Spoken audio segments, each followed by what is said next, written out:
बिस्मिल्लाहिर्रहमानिर्रहीम। अस्सलाम वालेकुम व्यूअर्स, कैसे हैं आप? उम्मीद करती हूँ कि अल्लाह के फजलो करम से बिल्कुल ठीक होंगे, खैरियत से होंगे। मेरी तरफ से आप सबको रमज़ान करीम की बहुत बहुत मुबारक हो। अल्लाह रब्बुल करीम से दुआ है कि आपको इसमें ज़ौक़ शौक़ के साथ इबादत करने की तौफ़ीक अता फ़रमाए।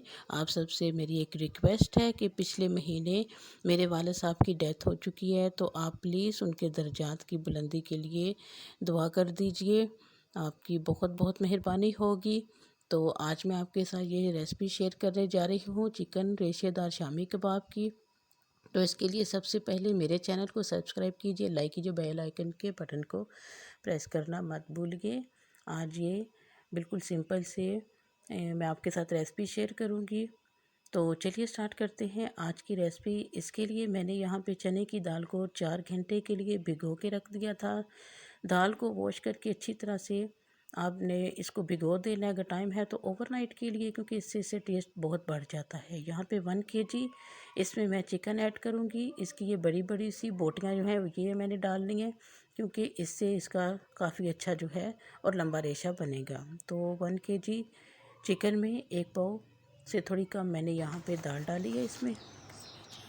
तो यहाँ पे मैं 2 टीस्पून जो है नमक ऐड करूँगी। आप अपने टेस्ट के हिसाब से डाल लें, मैं अपने घर के हिसाब से नमक ऐड कर रही हूँ। और यहाँ पे लाल मिर्च जो है वो भी मैं 2 टीस्पून ही ऐड करूँगी। आप अपने टेस्ट के हिसाब से डाल लें। खड़े मसाले जो है मेरे पास वो 1 टेबल स्पून मिला के सबको मैं ऐड करूँगी। दालचीनी, काली मिर्च और ज़ीरा। अगर आपके पास इसके अलावा भी हैं खड़े मसाले तो वो भी ऐड कर सकते हैं। मेरे पास यही थे तो मैंने ऐड कर लिए हैं। मीडियम साइज़ का 1 प्याज रफली काट के वो भी मैं इसमें ऐसे डाल दूँगी। इससे इसका टेस्ट जो है वो बहुत ही बढ़ जाता है। लहसुन अदरक का पेस्ट 1 चम्मच आप इसमें डालें, 1 टेबल स्पून। यहाँ पे मेरे पास ये रमज़ान की वजह से मैंने चूँकि फ्रीज़ किए हुए थे तो ये हमारे पास क्यूब्स हैं तो मैं क्यूब्स ही ऐड कर दूँगी, मिक्स हो जाएंगे इसमें। तो यहाँ पे 2 गिलास जो है वो मैं भर के पानी का ऐड कर रही हूँ। प्रेशर कुकर में मैं इसको गलाऊँगी तो तकरीबन 8-7 मिनट में ही ये जो है अच्छी तरह से गल जाता है, क्योंकि दाल को अच्छी तरह से हमने भिगोया हुआ था। तो ये देखें माशाल्लाह से चिकन हमारा गल चुका है और दाल भी ये देखें इसी तरह। अगर आपके पास मैशर है तो उसके साथ मैश कर लें। मेरे पास ये बड़ा चम्मच था तो इसी के साथ मैं इसको मैश करूँगी। गरम गरम मैश किया कीजिए। इससे क्या होता है कि ये जो है रेशा वो बहुत जल्दी बन जाता है और टाइम भी बहुत कम लगता है। ये देखें माशाल्लाह से कितना प्यारा इसका रेशा बना है। तो इसमें हड्डियाँ बहुत कम थी तो जो भी हैं वो आप इसमें रिमूव कर लीजिएगा। देखें अच्छी तरह से मैश हो गया, 2 मिनट भी नहीं लगते, ये अच्छी तरह से मैश हो जाता है। और ये कुछ इस तरह से हमारे पास रेडी हो चुका है। अब कुछ इसमें होते हैं मसाले कच्चे ऐड करने वाले, वो ऐड कर लें अगर आप पसंद करते हैं तो। हरी मिर्चें, इससे इसका टेस्ट बहुत बढ़ जाता है। गरम मसाला 1 टेबल स्पून तो ये इसमें ऐड कर दें। और यहाँ पे है काली मिर्च, ये इसमें ½ टी स्पून ऐड कर दें। तो 2 अंडे तोड़ के इसमें मैं डालूँगी। इसको अच्छी तरह से हम हाथ की मदद से ही ऐसे मिक्स कर लेंगे और फिर बनाएंगे इसकी हम ऐसे कबाब। तो यहाँ पे एक साफ़ ट्रे मैंने ले ली है, इस तरह से एक शीट मैंने ले ली है। आप कोई भी जो राशन की थैलियाँ आती हैं वो भी काट के इस तरह बना लें। यहाँ पे एक मैंने जार की लिड ले ली है।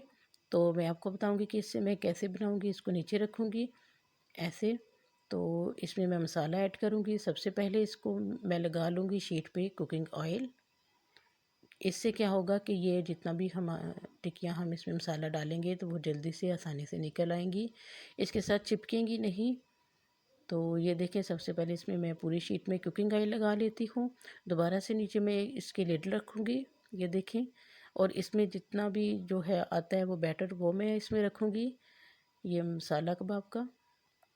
ये देखें इससे क्या होता है कि जितने भी हमारी ये कबाब है ना वो इक्वल साइज़ के बनेंगे, ठीक है। तो ये देखिए दूसरी साइड इसके ऊपर रखूँगी मैं शीट की, इस तरह से करके।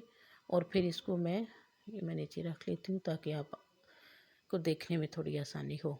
तो इससे क्या करेंगे कि हाथ की मदद से इसको ऊपर से हम दबाएंगे, ऐसे ज़ोर से इसको प्रेस करेंगे ताकि ये इसको अच्छी शेप आ जाए और ये देखें ये कितनी आसानी के साथ रिमूव हो जाती है शीट से, और बिल्कुल एक ही साइज़ में ये बन के रेडी होंगी। और जितना भी एक्स्ट्रा इसमें जो ये मसाला जाएगा ना वो भी निकल जाएगा साइड में से। तो इसी तरह करके मैं सारी ये इस ट्रे में रखती जाऊंगी। ये मैंने फ्रीज़ करनी है। तो एक तय मैं यहाँ पे नीचे कबाब की रखूँगी, उसके ऊपर शीट लगाऊंगी, फिर ऊपर मैं दोबारा से ये कबाब बना के रखूँगी। शीट रखने से क्या होता है कि आसानी से आपने जब भी निकालने होते हैं तो निकल जाते हैं, एक दूसरे के साथ ये चिपकेंगे नहीं। तो चलिए फ्राई करके भी मैं आपको दिखा देती हूँ कि ये कैसे करते हैं। ऑयल में पैन गर्म हो चुका है, बहुत ज़्यादा आपने फ्लेम को हाई नहीं रखना। ये देखें, तो मैं यहाँ पे 4-5 डाल देती हूँ।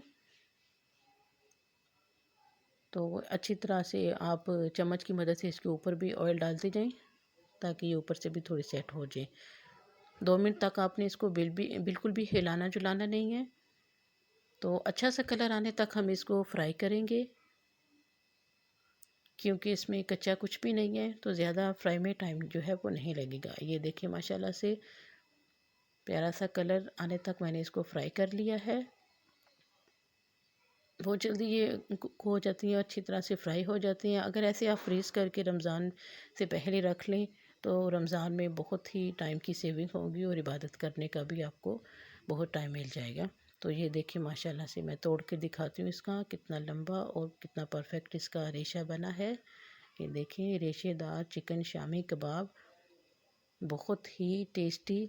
इफ़्तार मेन्यू में इसको आप ज़रूर ट्राई कीजिएगा, और बच्चे बड़े सभी शौक़ से खाते हैं। मैंने इसमें स्पाइसेस बहुत कम रखे हैं क्योंकि ये मैंने अपने छोटे बेटे के लिए बनाए हैं। ये देखें माशाल्लाह से इसकी फ़ाइनल लुक। तो आपको मेरी ये रेसिपी कैसी लगी?